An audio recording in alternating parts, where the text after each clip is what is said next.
Have you noticed something? Following breaking news out of the Middle East, Israeli defense forces say the Israeli military says Hamas, as Israel says it targeted tunnels and weapons manufacturing sites. Israel says we spoke with the international spokesperson from the IDF, Richard Hecht. Israeli authorities say the Israelis say Israel says Israel's defense forces saying Israel saying that's according to the Israeli military. Israel says every single time.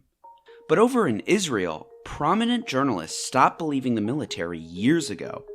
Back in 2015, Gideon Levy would write a scathing article in the Israeli Haaretz saying, quote, "The policy of denial and disconnection from reality is rising to a dangerous level, and the illness is getting worse. Israel further entrenches itself in its imaginary reality. It's all just a matter of hasbara, the Israeli euphemism for propaganda." Now, the term hasbara has its nuances.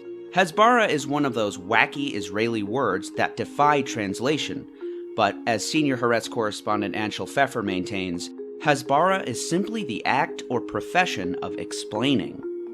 Even going so far as to say, hasbara is now one of the basic tenets of 21st century Zionism. Indeed, many Israeli media outlets and think tanks are comfortable with this official-sounding interpretation. And in fact, hasbara is a fully codified institution within the Israeli government. After the 2006 Lebanon War, the so-called hasbara apparatus underwent a massive overhaul, which included the creation of a government office dedicated solely to hasbara, the National Hasbara Headquarters within the Office of the Prime Minister. Its many arms extend to the Foreign Ministry, the Ministry of Diplomacy and Diaspora Affairs, the Ministry of Tourism, the Jewish Agency for Israel, and notably the IDF Spokespersons Division, the propaganda arm of the Israeli military, tasked with operating the IDF's official website and blog, YouTube channel, Twitter, and other social media accounts. Hasbara is identified as not only a state diplomacy infrastructure, but also a cultural phenomenon. Nicholas Lehman of the Columbia Journalism School once described the propensity of so-called people of the book for disputations over text. Indeed, hasbara appears to be distinctly steeped in religious fundamentalism. Just take the current head of the Israeli hasbara apparatus, public diplomacy minister Distal Atbarian, whose plans for the future include denying that an Israeli occupation exists and that the Bible is the Jewish people's deed to the land.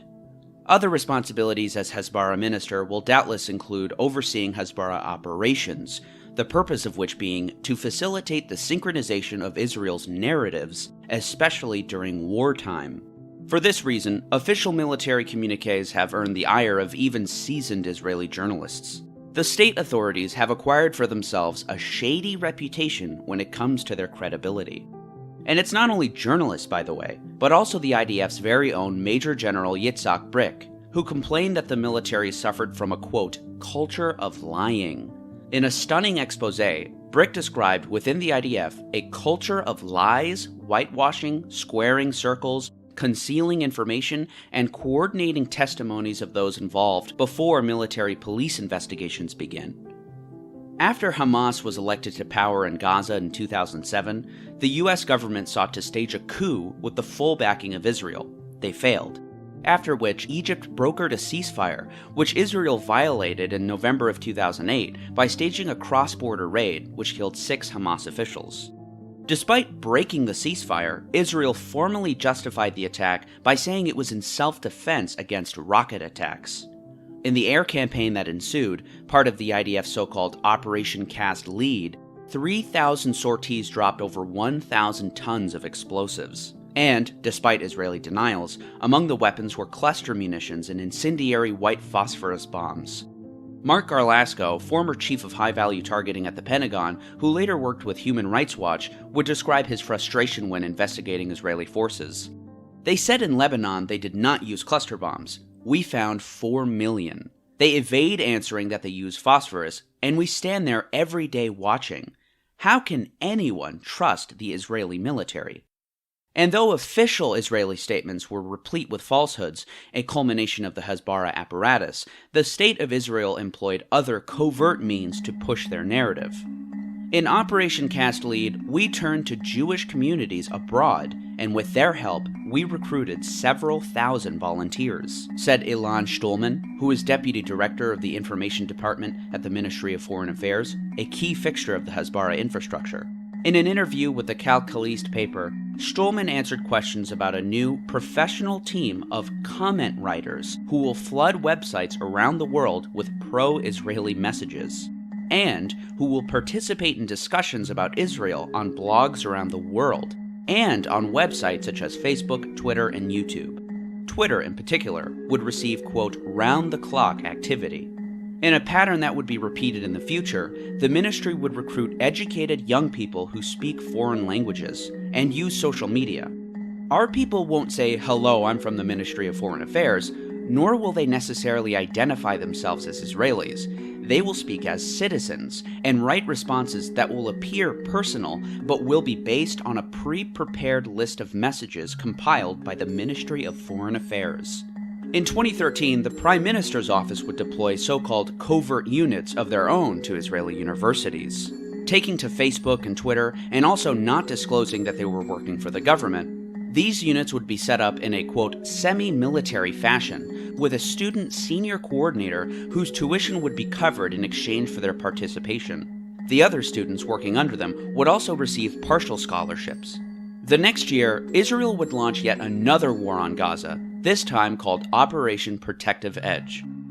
After 3 Israeli teenagers were captured and executed by Palestinian militants in 2014, the Israeli military launched a fake rescue mission despite knowing that the boys were already dead, an excuse to make mass arrests.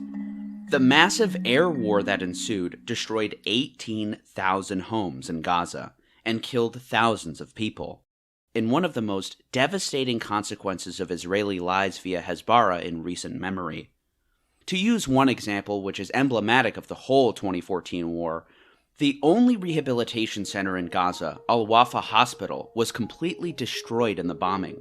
To justify the attack, Israel tweeted a fake photo alleging to show a rocket being fired from the hospital. But according to Amnesty International, the image tweeted by the Israeli military does not match satellite images of the Al-Wafa Hospital and appears to depict a different location.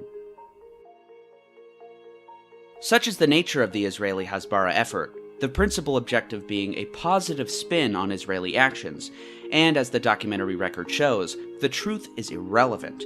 The narrative takes precedent, leading Gideon Levy of Haaretz to go as far as to call Israeli Hasbara a brainwashing campaign, which has enjoyed dazzling success in Israel. And disseminating Hasbara to an international audience is critical to shaping that narrative. During the bombing of Gaza in 2021, Israeli officials briefed thousands of journalists. In just one day, the IDF foreign media spokesman briefed 180 journalists. With the advent of TikTok as well, the State of Israel saw another opportunity, and their official TikTok account gained tens of thousands of followers over the course of the conflict. In fact, according to a recent investigation from Haaretz, the State of Israel pulled out all of the stops, even waging a psychological warfare campaign against its own citizens, illegal under Israeli law. Undertaken by the IDF spokesperson's unit, the operation sought not to downplay Israeli war crimes or spin them, but to play them up. Using fake social media accounts in order to conceal their military source, IDF officers uploaded images and video of Israeli airstrikes and tried to make the hashtag Gaza Regrets go viral. The disproportionate destruction of Gaza has its negative consequences on Israeli Hasbara efforts, as described by former Hasbara chief Yarden Vadikai. The damage in Gaza is way larger and more dramatic than in Israel. In the world of public opinion, Israel is the stronger side. Palestinians are the weaker side. This is the limitation of Hasbara. You have to say it frankly. Israel is still hard at work deploying armies of keyboard warriors across the internet, and the architects of the operation are quite open about their efforts. Just in 2022, Israel's deputy foreign minister held a webinar for Hasbara activists, saying it is focusing on getting information out on social media to apply pressure on conventional media.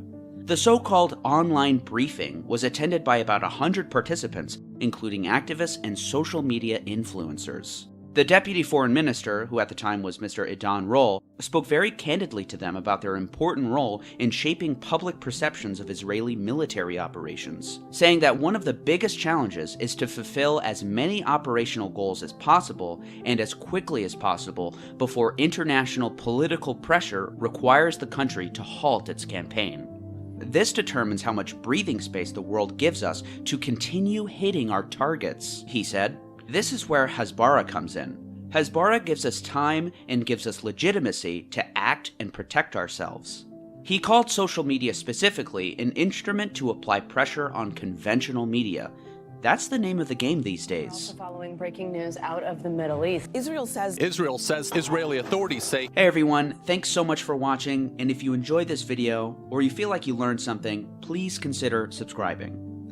And if you want to support the channel further, just go to patreon.com/GDFOfficial to become a patron. The link is in the description.